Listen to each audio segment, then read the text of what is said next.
The presenting sponsor of Moontower Soccer is FVF Law. To find out what makes FVF a different kind of injury law firm, you can visit fvf.law. Hello, friends, and welcome to SWOONTOWER Soccer. I'm Mike Cragnola. And I'm Steph Cragnola. And we are all about the boys. That's right. We are all about the boys, recapping our match with LA Galaxy and Louisville City. And then previewing Toronto.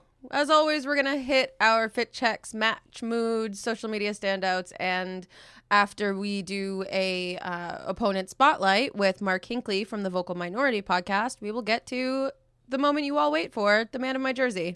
That's right. And really quickly, before we move any further, Steph, I have been informed that it is pronounced Louisville. I know. Louisville. I said it, and then I was like, Capricia is going to be so mad at me. Yeah. We did a podcast where the word Louisville had to be said several times, and Capricia was on, and she was like, I know how to say it, and I'm going to judge anyone who says it wrong. No, she didn't. Capricia would never judge anyone, but she's going to judge me for that. What was the name of that podcast? It's called All That Glitters. What's it's a it murder about? podcast. Murder? Yeah. God, I wish. Murder and mystery. After these last two matches? Oh, boy. Oh, that's dark. All right, well, let's start with something else that was dark. The weather. Okay. Yeah. So we didn't get puppies. I know. Because puppies are scared of the rain. Yeah, and so because it was supposed to rain a lot, the Match Scott puppy experience was postponed. Or maybe just moved to virtual? Yeah, we got to see pictures of the puppies. They're very, very cute. And I bet if you went to Austin Pets Alive and you asked to volunteer a little bit, they would let you. Meet the puppies. And then you would get to meet some puppies. I don't know if you'll get to meet those puppies, but you'll get to meet some puppies. Yeah. And some dogs. And then whatever dog or dogs, plural, that we get on the 25th for Houston, hopefully it's not raining. Hopefully it's a thing that we are able to meet them and talk to them. I hope so. We'll be back soon with a Match Scott interview. Yeah. All right. Well, let's get right into fit checks. Y'all. Whoo! John Bell. I feel like it's cheating to start with this photo. It feels unreal. He is from another galaxy. Someone said he looked like he is in Star Wars. Yeah. And he's just so good at wearing clothes. Yes. That is 100% true. This outfit is incredible. I don't know what it is. Is it two shirts? Is it one shirt? It doesn't matter. It's like a shirt and a vest. Or a sash. A sash with a huge pocket that is unconnected. Yeah, it's like hanging off the front. You're right. It doesn't matter. It's perfect is what it is. What's great also in these pants that fit in a way that can only be described as fashion is that you have no idea where his phone is. It's in his hand. Is it? Or is that that's a extra headphone. purse? That's headphones. Yeah. Yeah, you don't know which pocket his phone's in. Yeah, you have no idea. Maybe it's in the secret top pocket. Oh, it could be. The flap. All right, you know what? There were some other good fits this week. Yeah. Shout out to Faku, who also you can't really tell where his phone is.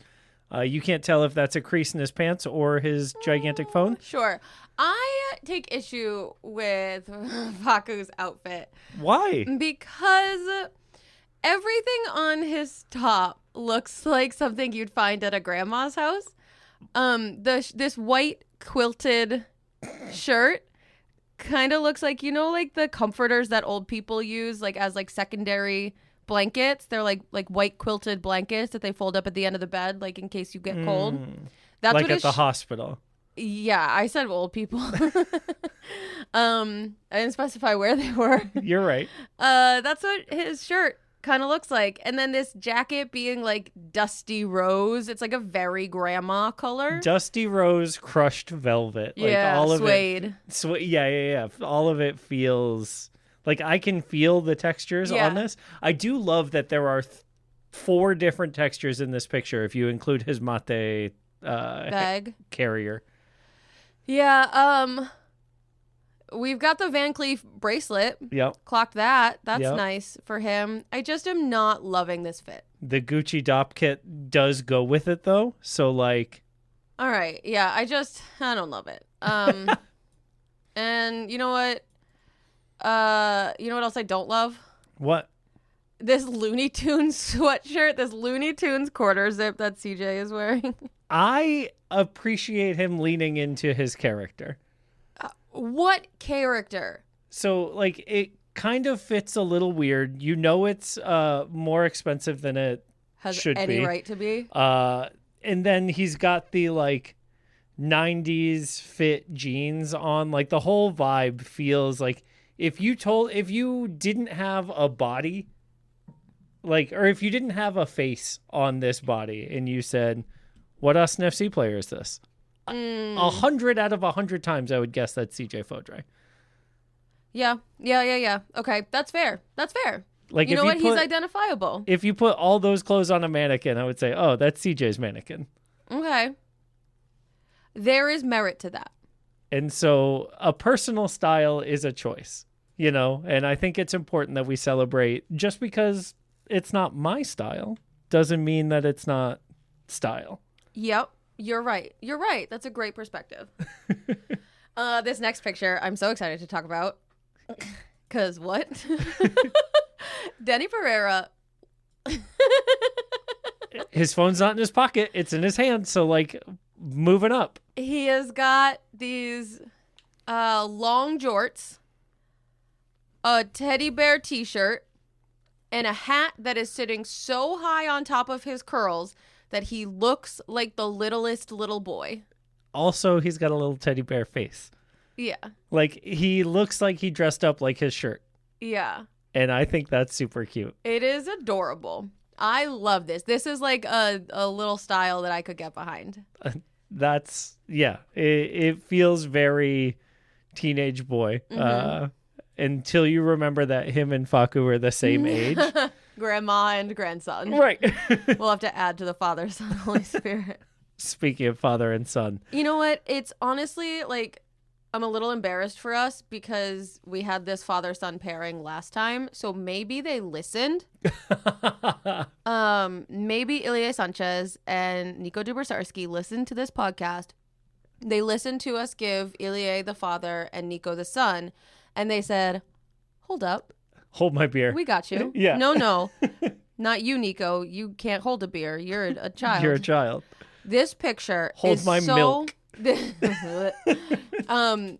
Ilya is such a dad. It's like he bought a sweatshirt from the gift shop at the college his son got accepted to. And Austin FC, the college. It's move-in day, and he's so proud, and little Nico is just so excited. Yeah, he can't wait for his dad to drive away, but also he's so glad that his dad is proud of him. Yeah. Also, Ilya's hair in this. Yeah, everything about this is just Dad. dad, Like, son, dad, son. Wouldn't mind if he was my dad. Yeah. It would be so nice. Like, I love my dad. Let's get that straight. Ilya looks so supportive. He looks like the kind of dad who would be like, you know, I think this was a really important learning lesson for you. You know, you tried really hard, and that's what matters. Yeah. Your mother and I will just always be proud of you, and we love you. Oh, no, he's definitely a single dad. He's Well, definitely sure, but like in this fantasy. They co-pilot. Or Co-pilot? yeah, they co-parent. Sure. All right. Myrto's pants are too tight. I'm going to say it. This is a weird fit. I'm going to say it. He looks like I love a skinny jean. He looks like we caught him getting ready for the ballet. Yes.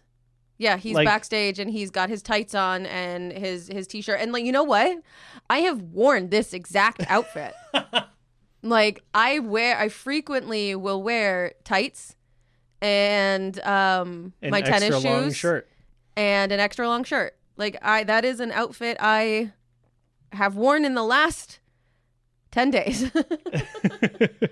But I have not gone on a strut to be photographed in it. Sure. Did you spend like probably $2,000 on that t-shirt? No, I definitely got it for free. Beer's family continues to be so cute. I love that his wife is wearing a shirt with his face on it. That brings me so much joy. And she's carrying her jersey. Like she might put it on later if her like pregnant belly gets cold or something, but she just loves like having her husband's face on her chest. Yeah, the 90s style player t-shirt is one of my favorite looks, and I'm so glad that she's wearing one. Yeah. Incredible. Yep. Beer's outfit, it's fine. It's fine. I don't like, the thing that I hate about it the most is that it's two mildly different shades of khaki. Sure. Like, it is not khaki. It is like khaki. I hate the visual texture of those pants. It looks like he's wearing long paper bags. And I cannot like the ones that you would it. wrap your school books with. Yes, Yeah. or that go inside the big poster tube. Yeah. But long enough to cover your legs. Yep. It's crazy. It is crazy. It is very crazy. Yeah, it's not my favorite, but the next photo, one of my favorites. You described this perfectly, so I'm going to let you do it. Oh gosh, I don't have my notes up. You don't remember? I don't have my notes up. You don't need your notes. I remember them in my brain. Great. You said that Jaden Nelson looks like a hot philosophy professor dad. Yes. Like, all of those words were very important when you said it. Yeah. Because, yes, this sweater is definitely professor, but it's only in, maybe he could get away with it in literature, but not with those pants. Soft sciences. It is a soft cardigan. It looks very comfy. And it's something about the glasses. I know they're sunglasses, but he just he's giving, I couldn't decide whether I wanted to wear pajamas or dress up, so I'm going to wear all of my soft things at once and look very smart. He's multiple published, but an adjunct at the community college. You know? Yeah. That's the vibe that this outfit gives. And someone who you look at him and you know it's fashion because of how his shoelaces are laced on his shoes, but otherwise they look like Chuck Taylor's, right? Yes. Love it. Yeah. I love that Christian Ramirez had his family there with him. They are all dressed so cute with the jerseys the club gave them, and little Cash's jeans are the baggiest things I've ever seen. They must be someone else's, right? They're his big sister's jeans, and they just couldn't get them out of him in time to get to the stadium. They're just so cute. And this is not a good picture. Everyone's eyes are closed. It's so family. It's so, yeah. I'm wrangling 3 kids right now. Yeah. We love them. I hate Sabovich's outfit so much. Okay, I don't want to get into the match moods too much, but this outfit is tells you everything you need to know about how this man played on Saturday. I just can't understand his shorts. He didn't care enough to put on real clothes. He didn't care enough to. Oh, are they gym shorts? Yes.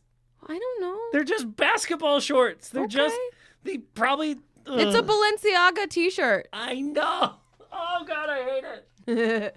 Hot Dog looks pretty good though. Hot Dog looks great. He's definitely overshadowed in this. Yeah. Let's go Hot Dog. Yeah, let's go Hot Dog, vamos. And then one of the other things I wanted to call out is we got a video from the media team of 3 separate people walking in. It's the Ramirez family, it's Facu Torres, and then it's the Biru family. And in each shot, the photographer is behind a different bush each time. They were moving around the parking lot, just finding different forests to hide behind. There are a lot of great memes and GIFs in the comments. Yes, so many great GIFs in the comments. Because it's so absurd. And it's so funny. I love, more of that, please. Yes. truly unhinged behavior. I'm so proud of you. Yeah. All right. Now that we've gone through each of our options, it is time to officially nominate our Father, Son, and Holy Spirit of the week. Father being the most dad vibes, Son being the most littlest boy, and Holy Spirit being the PG phrasing for our real-time reaction to fashion. I don't think there's a choice here, right? For father and son. Like, There are not really. There are arguments to be made, but I think they all pale. Objectively, Danny Pereira is the most son. But together, Yeah. Ilie and Nico are the most father-son. Yes. So, Yep. and then obviously it's John Bell. Y'all, when is it? Like, someone make a drinking game or something of when it's not going to be John Bell as the Holy Spirit. Someone please step up. Brad, Honestly. Brad, do your all black look. Or like break out the... If Myrto wore the tux again, like at least it's something. It's better than the ballet warm-up fit. Like, I don't know. I don't know if it is. But yeah, it's a repeat for those three. So, everyone else, get good.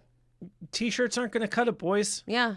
I would Step it say up. our runner-up for dad is Jaden Nelson Yep. for the philosophy professor look. He may also be the runner-up for Holy Spirit.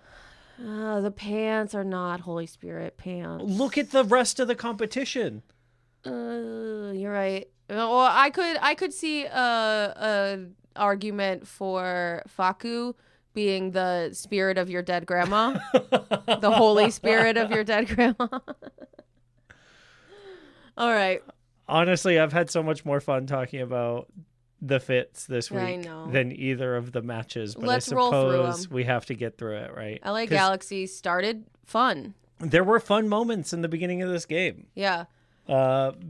Notably, before the game started, Jaden was balancing a ball on his head, walking around. And he was going for a long time. Yeah, it was like more impressive than when a seal does it. Yes. Because I feel like a seal is cheating. Why do you feel that? I don't know. It just, in my heart, I feel like a seal has an advantage to this because their bodies are wigglier and they have so much more surface area on the ground. It feels like they're able to And so I think I'm wigglier than a seal.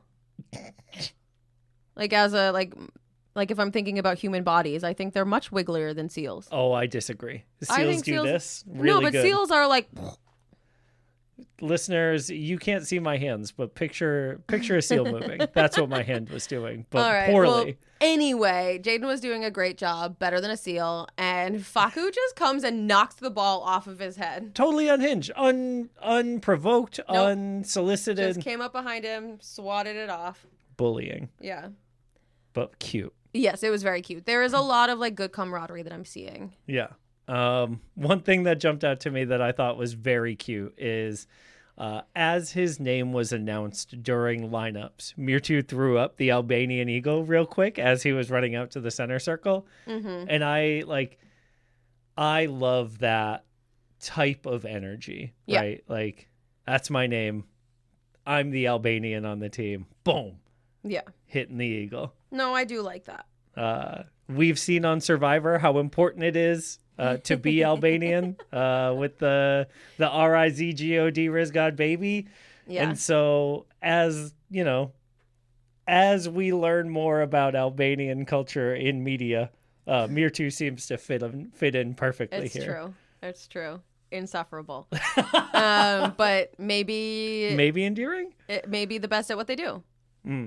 Maybe. We've seen it for Rizzo. Yeah. All right, end of the first half.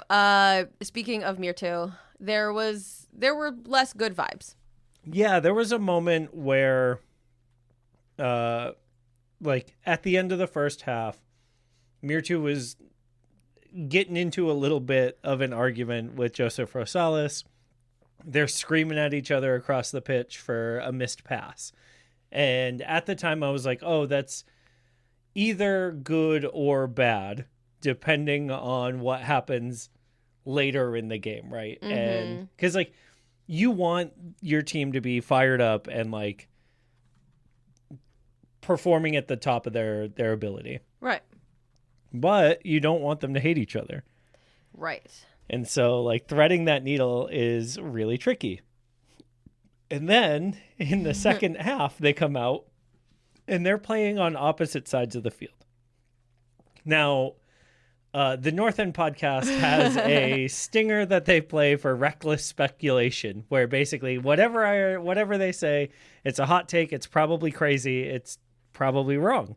It's like the opposite of anything Landon ever says, right? Like the opposite of boring but correct. Yeah. Exciting and probably wrong. And so my reckless speculation, that's not coincidence. Yeah. I think that's fair. Maybe, but it's probably not, right? Like there's probably a sporting reason that they were on opposite sides in the second half trying to make different choices and like affect the game differently. But maybe it's because they can't stand each other. Maybe. You know what else was trying to make different circumstances? Nailed it. Thank you. I just think that I've seen this a couple times, and I just wanted to call it out how much Jaden Nelson loves hyping the crowd up. He is always, every time he's going over, they're setting up for a corner. Every time he's on the sidelines and there's either a goal or a set piece or something, he's always pumping his arms to try and get the crowd hype. And I just really, really like that energy. Even when it was like the end of the match, we weren't going to win. It was nice to see. Yeah. I think another guy who's really good at that is CJ. Very similar energy of like feeding off the crowd and feeding off the noise from the fans. So yeah, it's cool to have more guys like that. Agree. All right. End of that game felt real sad. Yeah. But we had a whole day ahead of us because it was a day game, which was weird. That was weird. It was wild. All right, we're gonna jump to the Louisville match. Yeah. And we're gonna talk about this real fast. Yeah, man, what a bummer. That said, it's a really nice stadium. Like, we have played at some USL stadiums that are nowhere near how good this was. Yeah. It like is clearly the top of the league stadium, and like the vision in the stadium looked really good. The camera angles looked great. Like, it felt like watching top tier soccer. Mm-hmm. And if that's where USL is going, that's really good news for American soccer. Yeah. The crowd was sparse, but involved. There was one guy in the second half who, like, the mic just loved. I swear they just turned the mic towards him. He hated the reffing. In the second half. Yeah. Yeah. Because I didn't hear him complaining about the refs in the first half. Nope. But I did definitely hear him complaining about the refs in the second half when the match momentum started to change. Yeah. And again, we mentioned it in passing talking about Jaden Nelson, but man, CJ was really doing his best out there to hype the rest of the team up, to put the team on his shoulders, to deliver some sort of positive result from this Louisville game. But one man can't make a team win. Mm-hmm. And it was tough watching him try to drag all of his teammates into the amount of effort that he was putting out. I take issue with that phrasing, but with the energy maybe that he had. But then again, he didn't go off and clap the supporters who traveled. So that's a downside to, Brad, Damien, you said Jean, and one other, Bobby T. Yeah, and Robert Taylor all went over to clap the small but faithful Verde fans out there. So, and I just think that's really important, maintaining that appreciation. So, like, yes, energy on the field for the crowd to have your back, but also have theirs. Yeah. Overall, the vibes from these two games compared to LAFC and Miami, like, could not be more polar. Yeah. This really feels like a Dr. Jekyll and Mr. Hyde situation where we have just gotten two completely different versions of these guys on the field.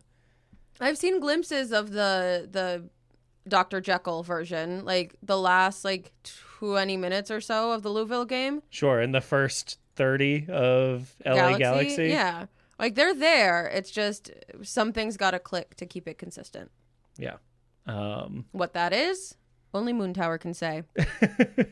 One thing I do think is important to call out is like that when Danny Pereira left with an injury from the Louisville game, in the post-game presser, if you haven't heard, Nico did say that Danny is okay and should be expected to be able to play on Saturday. Very good. Good. Yes. But it is troubling to see him leave so early after just getting him back. Agree. All right, Mike, you have something that you want to talk about that I think is a good reframe for you. Just me? Well, I just don't think I need it. Really? Yeah. Why not? Because I like having something to be mad at. You explain what it is. Yeah. So earlier this week, I was listening to The Extra Inch, which is a Tottenham Hotspur podcast. And for folks who don't know, Steph and I have been Spurs fans in different reasons throughout kind of our relationship. That's right, folks. We love supporting embarrassing teams. Why don't we talk about the Italian national team while we're at it, Mike? But so anyway, this episode that I was listening to, they were kind of lamenting where their club is at. For folks who don't know, Tottenham Hotspur are on the verge of embarrassingly being relegated because of a really horrible couple of seasons here. But the reason I'm bringing this up is because one of the hosts, Wendy, brought up a really fascinating angle about the Spurs fans complaining about refereeing calls. Essentially, he was saying that Spurs fans are currently complaining about the refs because they don't have anything else to complain about or to talk about. Spurs don't create chances. They don't have possession. They don't have opportunities in the opposition third. This quote that he had was, "We're relying on moments, and the moments all cost us because we've got nothing else. And so undoubtedly, they all cost us the goal that we might have otherwise had," talking about refereeing decisions that are missed. And it was a real eye-opener for me as someone who's kind of felt hard done by a lot of calls with the refs over the past couple of seasons. The idea that no, I'm hanging my hat on these moments because we're not creating enough good moments in the field for something good to happen, right? Mm-hmm. We talk a lot about when we're not getting penalty calls. To get a penalty, you have to be in the box. Mm-hmm. If you're not in the box with the ball, you can't get a penalty called for you because you can't be fouled in a place where you have the ball. And if you happen to get into the box twice and you feel like you are hard done on one missed penalty call, the problem isn't that one missed penalty call. The problem is that we only got into the box twice. And so it's kind of been a reframe for me around and only for you. Maybe the refs aren't the real problem here. No, I think it's a really important thing to call out. I think it's really smart and thoughtful. And annoying. It's kind of annoying because I like being mad. Yeah. I like being mad more than I like being sad. I like being mad at someone else and not our boys. Yeah. So. And not being sad at our boys. Right.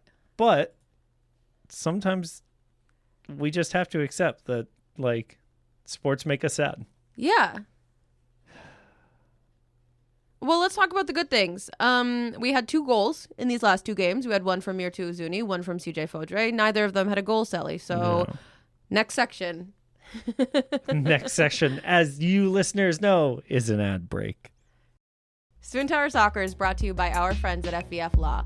FVF is a different kind of personal injury law firm dedicated to community, transparency, and client education. And they have their own podcast called Summary Judgment. Check it out wherever you get your podcasts. You can go to FVF.law to find out what makes FVF a different kind of injury law firm and why understanding your legal options can dramatically change the outcome of a case. Once again, that's FVF.law. All right. Now let's get into social media standouts. There's not a lot going on. But people are in the we build phase. Yeah. There's a lot of either we learn from this, we move on, or nothing, right? Right. One thing that did jump out to me is Myrto's wife shared a picture of a T-shirt that says, "My wife will kill you." Honestly, if that's for Myrto, it's probably good for him to be like having some protection right now. Yeah, it just seems very silly. It seems whimsical for someone who does not seem like whimsical. He does not seem like a text T-shirt kind of guy.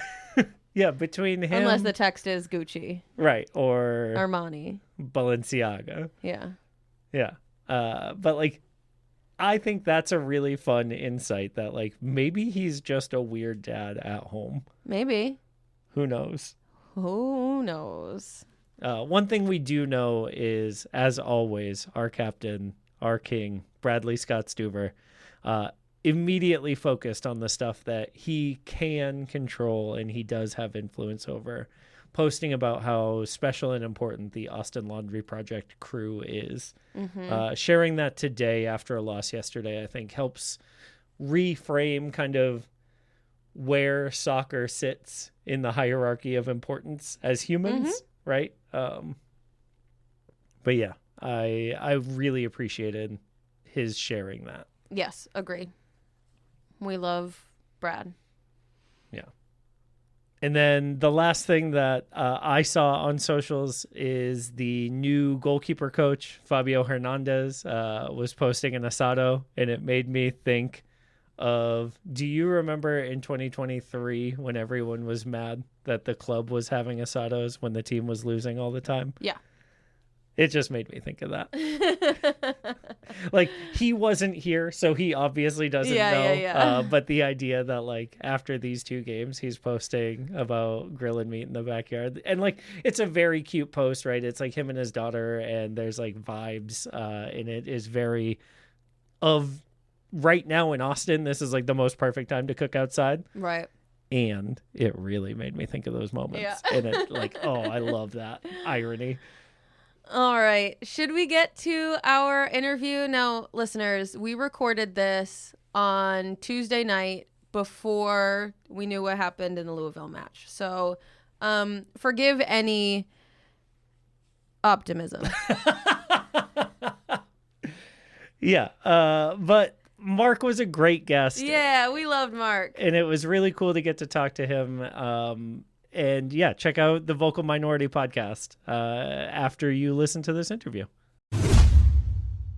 Okay, joining us for our opponent spotlight today, we've got Mark from the Vocal Minority podcast. Now, Mark has already told us that his co-host Kristen will not be here tonight, and we are sad. But Mark, I'm so excited to have you anyway. Yeah. It sounds like your vibe for the soccer podcast is kind of the same as mine and Kristen fills Mike's job. So I think we're going to have a really great time previewing this Saturday match against Toronto. Toronto, eh? We don't do the A so much, but Stephanie, thank you for having me. Thank you for having us. Yeah, thank you so much for making the time to be here tonight. I'm really excited to get to talk about this match. If my O's do start coming out, I apologize to everyone. I grew up in Minnesota, Mark, for reference. So Gotcha. The more I talk to someone else with that similar vowel sound, the more dangerous I become. I don't know if I possessed it, I'm unaware of it. So if that's how this gets derailed, you totally, that's fantastic. You're so neutral. You're so geographically neutral. Yeah, that's pretty much a Ontario, Toronto area inflection. It was pointed out to me that Montreal has an accent. I didn't believe it until somebody pointed out the way they say ham. And like, and then I thought of 4 people who are from Montreal, like, oh, that's a thing. So then I started getting paranoid. So I don't know if I've been fighting that dialect fight, but thank you for the neutrality. I'll take it. Yeah. Amazing. So last year, or was it 2 years ago now? 2 years. We went to Toronto, Austin FC, and also Steph and I to go to that match. And so this is kind of a return for the players, well, some of the players. And the vibe in the stadium was honestly awesome. Yeah. We were so full, probably the highest we've ever been watching a game, vertically, elevationally.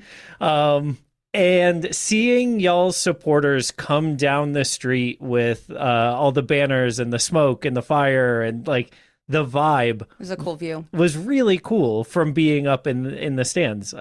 Is that vibe normal for Toronto? How is the vibe in general around supporting the team early this season? That's a good question. First of all, I'm glad you had a positive experience. I know that they put the away fans somewhere close to the clouds. Yeah. Yeah. Did you see wolves? We suspect there's wolves up there. We saw a lot of Croatians because it was Croatian Appreciation Night or something. Yeah, a lot of Luka Modric jerseys. I got nervous that I had missed huge news in MLS. We were really like, what is going on as we were going through the If concourse? Luka's playing tonight, we're screwed. You said 2 years ago, we could have used him for sure.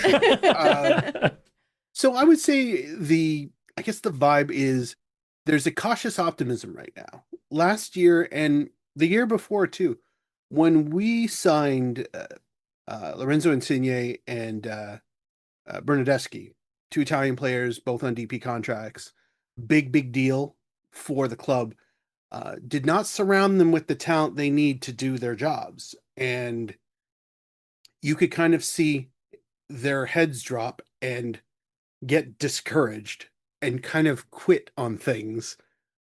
And then that just kind of made, well, what are we watching?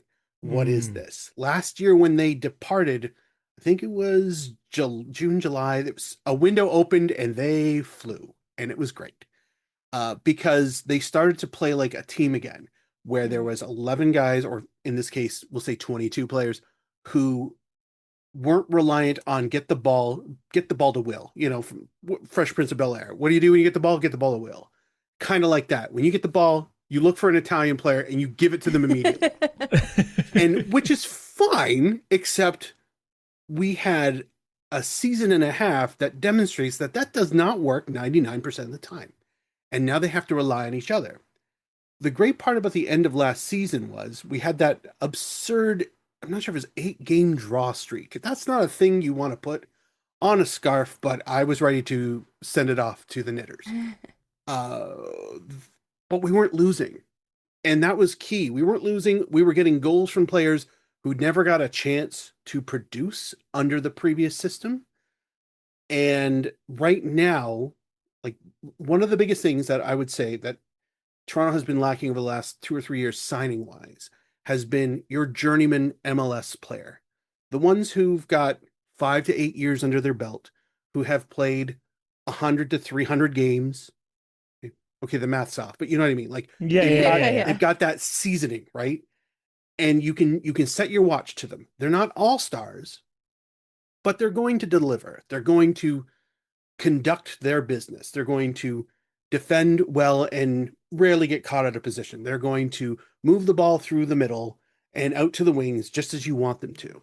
So because we have not had that experience of bringing in those guys, this offseason, we seem to get a few of them. A couple of them were designated players, but we were starting to get those guys who understand the league, understand the pace, understand how other teams operate, and now we need to impart that wisdom onto our academy kids, the new players who are just imports, and the ones who are still trying to understand exactly the machinations of how MLS style football works. So the fact that we are not in 9th, 10th, 11th, 12th, 13th, 14th, 15th, 16th is some of the best feeling right now, because we never got anywhere close to that dividing line that says you're in the playoffs. It's like, oh, sorry. So this is kind of unfamiliar over the last couple years, and it's cautious. They are not the finished product.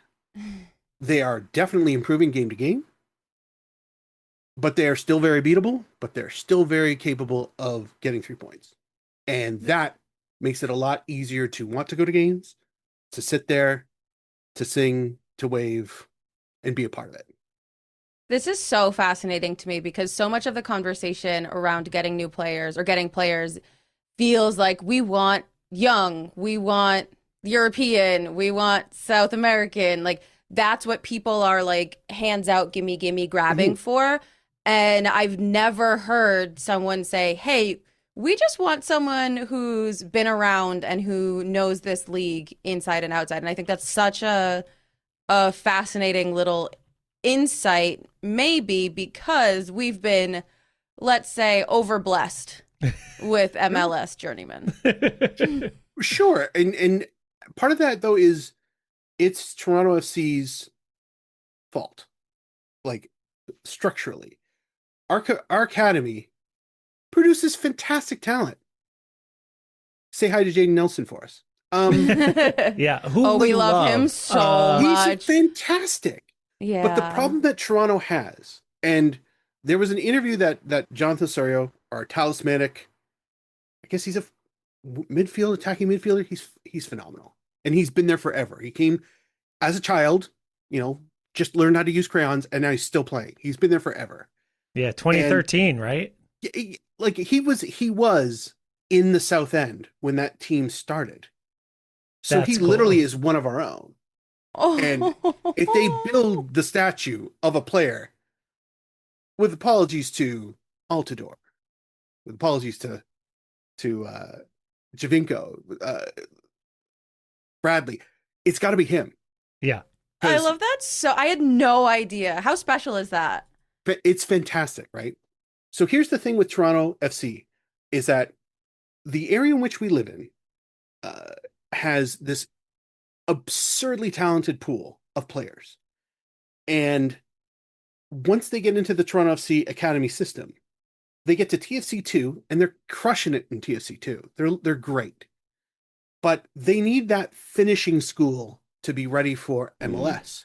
They get to the senior team and it's kind of like, well, you're a really good, central midfielder, but unfortunately there's two guys in front of you.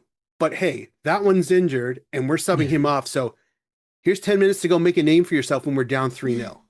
Yeah. And that's not an experience. That's not learning the game. That's not learning in-game pressure, in-game tactics, in-game moments. And what we have found is that Toronto FC has been doing a stellar job of providing other clubs in MLS with players. And like Jaden Nelson is one of them, but Mo Farsi at Columbus, the goalkeeper, well, Crepeau wasn't in our system, and I don't know, Dane St. Clair should have been in our system. But like there are so many players that are from around here that don't play in Toronto because at some point they said, there's no opportunity for me. The team should be half Toronto players. And I'm not saying that like this is something I want, which is it is something I want. But the talent is clearly there, but again, they need that polish and there's no finish here. So when you say like you want youth, we've got the youth. We just need the youth, and then we see them on other teams and then they excel. Yeah. Awesome. Yeah, and your off season is exactly what you said it was. You brought in Walker Zimmerman, you brought in William Yarborough, Raheem Edwards, Daniel Shallowy, like all of these guys are. Was he the one with the mustache? Does he still have that mustache? Shallowy? I don't remember. I think he had a really ugly mustache last season. Yeah. I've seen the cards. Yes, he's he historically there's documentation that he has terrible mustache. Yeah, it looks like this season he is mustache free. Okay. So good. Well, I liked it. I thought it was character building, but Building a character from a 1940s black and white movie. Yes. Okay, so that gives me a good picture of Toronto, of the stadium atmosphere.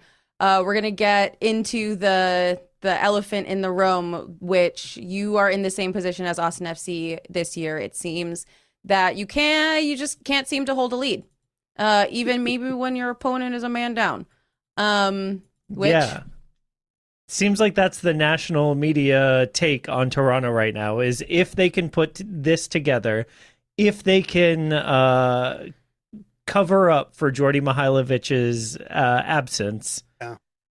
then they should be good. For sure. I mean, the first 2 or 3 games, like even Walker Zimmerman looked like he did not know, like, oh, new feet? What are you doing? And that bothered me because it's like we got exactly the right player in that position. And I've been saying for the last 2 or 3 years, like, now we need 3 defenders. And we signed him, and I went, oh my God, now we need 3 defenders still. But this happened with Matt Hedges, right? Like a similar problem. You sign the best free agent center back, and then they go north, and what's happening? Yeah, we saw that with is it Omar Gonzalez? Sure. Yeah, he had played for LAFC LA Galaxy for like forever. I think I got the name wrong. Anyway, I can see his face. That's the worst part. He had like MLS All-Star, U.S. national team capped, and yeah, like it was You're kind of talking about Omar Gonzalez. Yeah. Okay, good. All right. Yeah. Sometimes names don't remember in head. Okay. And he came up to Toronto like, oh my God, this is what a coup. We Drew Moore. I think it was around when Drew Moore was still around in the league, and he showed up and he was like physically done, and he didn't know that yet. And I think I don't know if he lasted a season and then just kind of quietly at the back door, hey, I retired. And sometimes I know that happens. That does happen. You know, even just the change of environment is drastic enough to like, oh yeah, I can't rely on my old tricks anymore because now I got to teach these guys my tricks. And anyway, fine, it happens. But since like the 3rd game, Zimmerman's kind of calmed down, not made howler moments. Really, he still needs to kind of get the other defenders to kind of play his way and work together.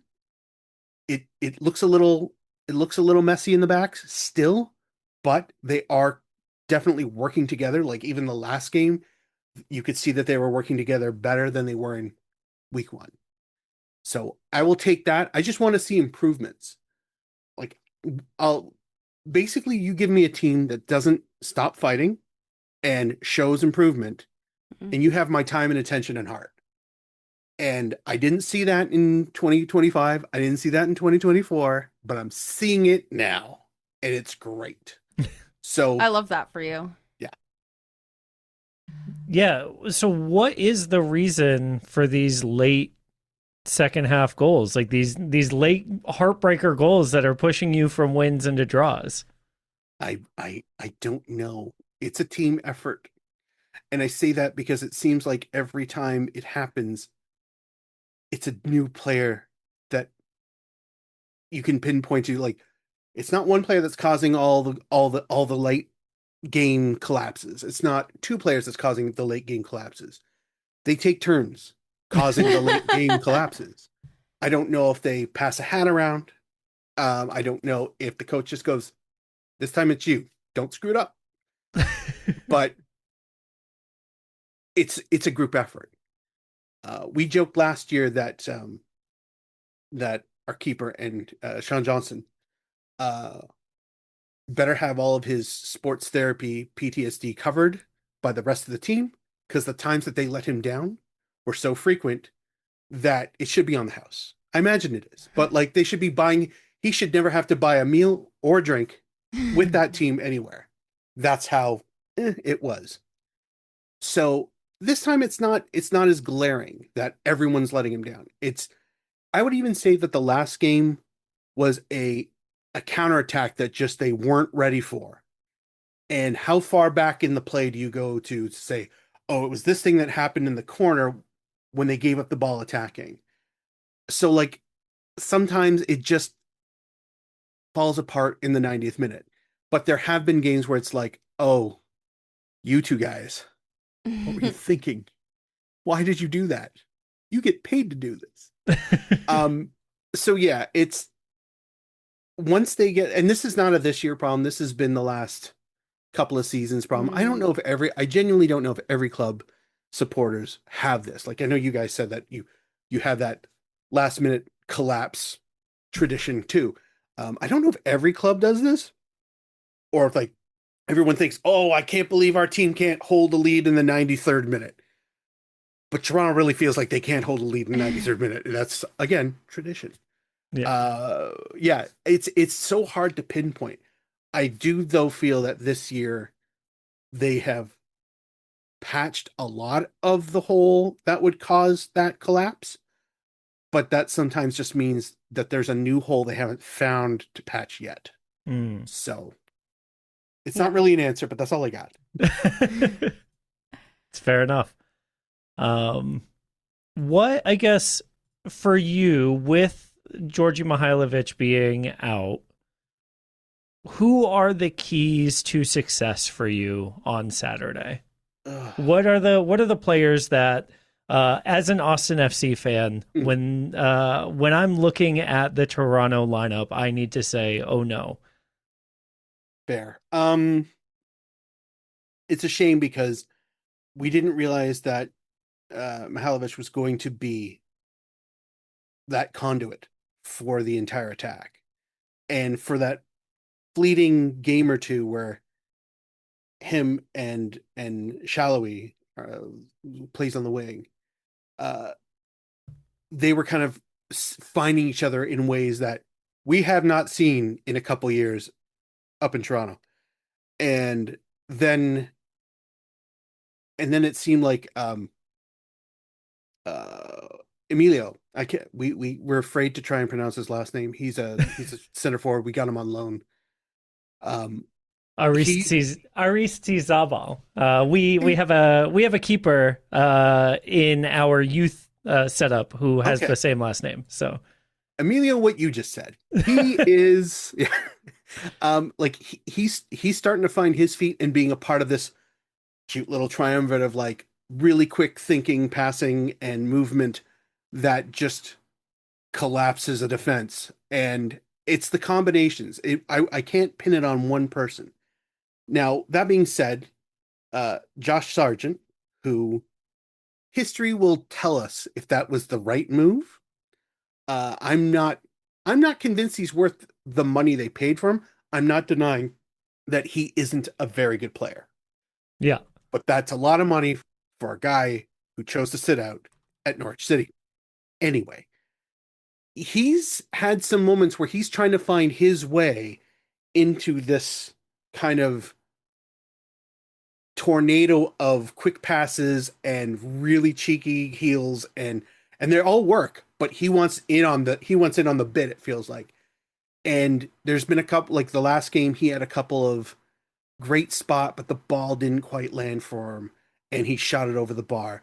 Or he had his back to goal and he turned, but it just went wide of the post. So like I'm seeing all of the quality that you want. It's just that half opportunity to convert. So basically the thing, it's weird to say this, like, you know, name one player. It's when they're counterattacking and they're looking at who's with them. It's almost magic. I think I'm also overly optimistic because I've seen such horrific football over the last couple of years. But like it's like, oh wow, like that's crazy. I can't believe you did that. And Jonathan Osario's getting in on it too.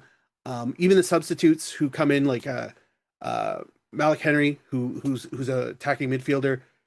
He can be mercurial on the wing. He's done some crazy things. It's hard to pinpoint one person, but had he not been injured, the answer would have been Georgi Mihailovic. Yeah, of course. For sure. I think that's of interest to me to hear, because when like it sounds like you have a system that's working. That's what I'm picking up from what you're saying, is that you have you have tactics or gameplay that are clicking when they need to click. Maybe like even if it's not the same people every time, and that just sounds lovely. 100%. I feel like the good part about what Toronto has done in the last couple of years is that they've given Robin Fraser the time he needs to implement a system, because it would have been so easy to can him last season. And he had just got there. And he's also ex-Toronto FC, like as a player. So it's the fact that after all the nonsense with our Italian designated players, he's still like, I've got this.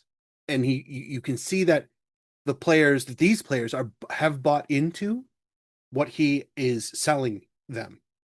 And they don't have to bow to the ego of an international superstar, somebody who's played for a big national team.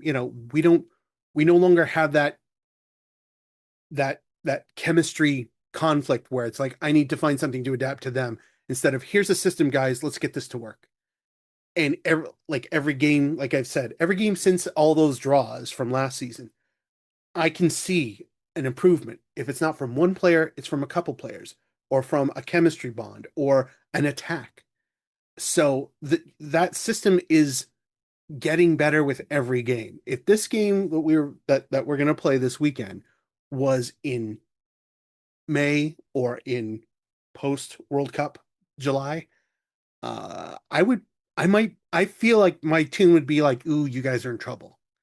We're still in that figuring it out mode. So yeah, that system is real. Yeah. And I mean, right now, knowing that y'all prefer to play on the counter, I think is an important thing for our listeners to hear before we go into this game, right? Because this is a situation where Austin's best chances also tend to come on the counter. Mm-hmm. So figuring out who will be able to kind of exert that will a little bit more, right? I know we're working on opportunities to control the ball a little bit more, but man, it's been a struggle. So I think that'll be fascinating to see. Like, can Austin bunker enough to force you to want to play with the ball in your home stadium, or will you be comfortable and confident enough in your play style that Austin has to go and figure it out, like Galaxy came and did to us this past weekend? That's an interesting proposition, because I feel like teams, once they get a little comfortable, them playing out, like, I don't feel that Toronto's tactically difficult to solve, because we've seen, like, a lot of the games have been end to end, which is fantastic to watch. It's fantastic so exciting to watch, so exhausting to play. Both, yes. Oh, for sure. It's exhausting. It also can be a little frustrating, but at least you see that movement, right? Yeah. And again, I'm still looking at this through that is this a game we become terrible again? So in that regard, I'm starting to feel less and less that that's going to be the case, but because it goes back and forth, Austin's going to get opportunities. Our goalkeeper, Luca Gavrin, who I think is fantastic, has some absolute boneheaded moves and moments in the game. Like, he's going to save a rocket that's heading for the top right corner, and he's going to leap like a gazelle, like you didn't know a human could do it. But then the ball's going to roll between his legs. And it's just like, oh, dude, you're so close. You're so close to being a legend. What are you doing? I say this because he's from my hometown, so I'm biased, really biased. That's exciting. That's fun. But the team has rarely, if ever, looked impenetrable, even for like a 5-minute phrase of the game this season. Like, Austin will get its opportunities, and Toronto is absolutely defensively solvable. So I say this to kind of give a little bit of hope, because we I would not, I wouldn't put $1 on a clean sheet for Toronto. Yeah, Like, it this is a seems two- like This is a 2-1 game. This is a 1-all game. This is a 2-2 game. You know what I mean? Like, somebody in the Toronto end is letting in a goal. And the universe deems it so, and therefore you shall get. So I'm really like, this sounds like it's going to be an exciting match to watch. Yeah. I'm really looking forward to, like, our midfield is a little thin right now. But if we can like hit the stamina, we've got an Open Cup game tonight, and then this is our 5 games in 14 days, right? yep. Yeah. So so if we can keep up the stamina on Saturday, it sounds like it's going to be a really fun time. There are going to be goals scored, and hopefully more for us. Mark, thank you so much for your time. Where can folks who want to hear more about Canadian football check out what y'all make? thank you. You can find us on Vocal Minority, vocalminority.ca. We are 540 something episodes in. Ooh. Yeah, 12 years. Okay. I had to look that up to make sure, and even me saying it aloud really makes me feel old. So I was going to say, crazy you started in middle school, man. yeah, I know. Thank you. Oh, thank you.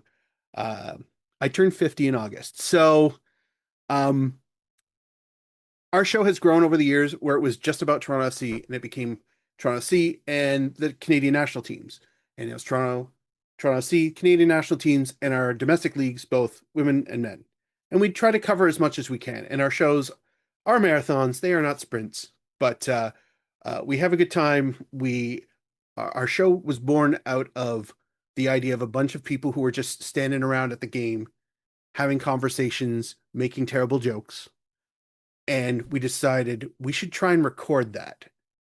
And that's how it's survived over the last like decade and a bit. So check us out if you're feeling adventurous. And Stephanie, Mike, thanks for having me. I appreciate it. Of course. At the very least, folks should be checking y'all out because of your incredible intro song. So Thank you. The name comes from a quote that a former Toronto FC president, Payne, I can't think of his first name. They were increasing the prices. This is when we first started as a team, like in the first 4 or 5 years, and the prices kept going up, and the quality kept staying there and going to the bottom. we can't relate. Yeah, really. And and it was getting to the point that south end with all the flags and flares, they were starting to protest. And when brought up to him about these price increases, he said, "Oh, it's just a vocal minority of the supporters. Everyone else is okay with what we're doing." So I'm like, thanks for the title. Thanks for the name. Yeah, that's amazing. That's perfect. Awesome. Well, thank you again. Vocalminority.ca. Go follow everything that Mark is doing. Also, he has incredible opinions on kits, so follow him on Blue Sky as well. Thanks again. Thank you. Thank you so much again, Mark, for coming on and maybe giving us like a little unearned hope for the weekend. We hope that pans out. Yeah. Continue us. giving up late goals, please. And Please thank and you. thank you. We love you. All right. Is that it? That's it for me, Steph. I got one thing left, Oh, what is it? and it's to decide the man of my jersey. Oh, Now, listen. It's been it's been. it's been a week.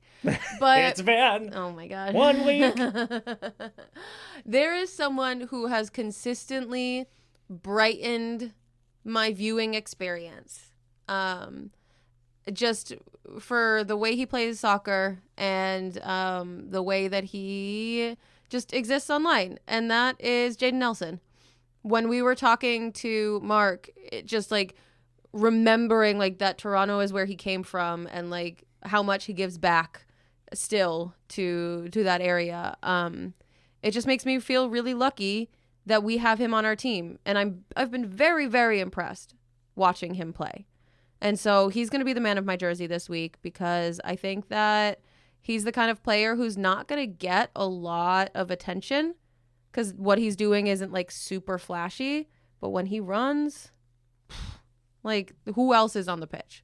Who else can catch anyone else like that? Like, it blows my mind watching him play. And I don't know, maybe you made a face like he will get a lot of attention. Yeah. The narrative around Jaden right now is that he is underperforming and like surprisingly poor after having high expectations. For real? him. Yes. Because of soccer reasons. Okay, well, wow, y'all are crazy. He is overperforming in my heart. So I thought that was the direction you were going, is like, I know he's getting some hate right now, but no. I wasn't aware that anyone was hating on him, and if you hate on him, well, we're enemies. And you know what we say about enemies? They're just friends you haven't met yet? Tell them about this podcast. Oh! Yes. Tell their moms about this podcast. Also, rate, review, subscribe, give us 5 stars, or give us death. Go to patreon.com/Moontower Soccer. Become a patron. Yo, I heard that's hats. Hats for the big spenders. Bow, bow, bow. So get your wallets out and then vote on the Patreon for what style of hat we should make you. I voted. Strong opinions here. Yeah, I would never miss an opportunity to do my civic duty. All right, y'all. We love you. We love you. Bye.